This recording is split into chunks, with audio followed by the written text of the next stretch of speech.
केड़ा छेड़ा केड़ा फड़ा माफी वठण थो वञा। केड़ा छेड़ा केड़ा फड़ा माफी वठण थो वञा। डोही ॻाल्हियुनि में आपाण केड़ा लेखा सुणे साण। डोही ॻाल्हियुनि में आपाण केड़ा लेखा सुणे साण। केड़ा छेड़ा केड़ा फड़ा माफी वठण थो वञा। ओ केड़ा छेड़ा केड़ा फड़ा माफी वठण थो वञा।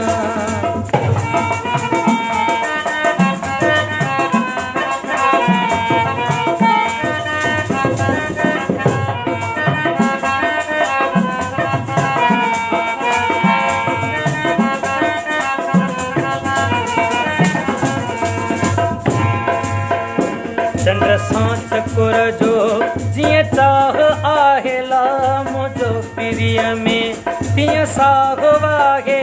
केड़ा छेड़ा केड़ा फड़ा माफी वठण थो वञा।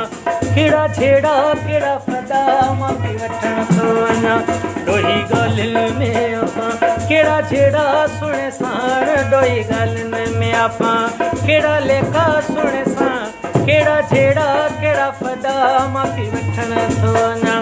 केड़ा छेड़ा केड़ा फड़ा माफी वठण थो वञा।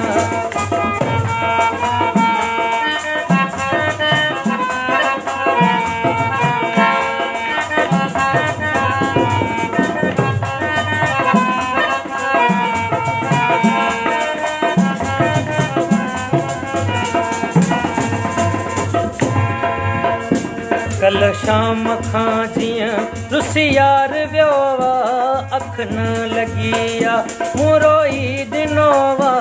कल शाम खां जीअं रुसी यार वियो वा अख न लॻी आ मूं रोई ॾींहुं कयो वा। केड़ा छेड़ा केड़ा फड़ा माफी वठण थो वञा। ओ केड़ा छेड़ा केड़ा फड़ा माफी वठण थो वञा। डोही ॻाल्हियुनि में आपां केड़ा लेखा सुणे साण। डोही ॻाल्हियुनि में आपां केड़ा लेखा सुणे साण। केड़ा छेड़ा केड़ा फड़ा माफी वठण थो वञा। ओ केड़ा छेड़ा केड़ा फड़ा माफी वठण थो वञा।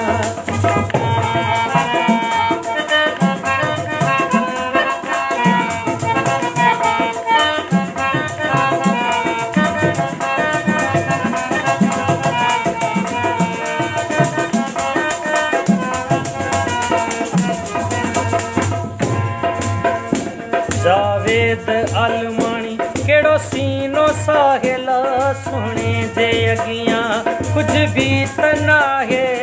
जावेद अलमाणी केड़ो सीनो साहिला सुणे जे अगियां कुछ भी त नाहे।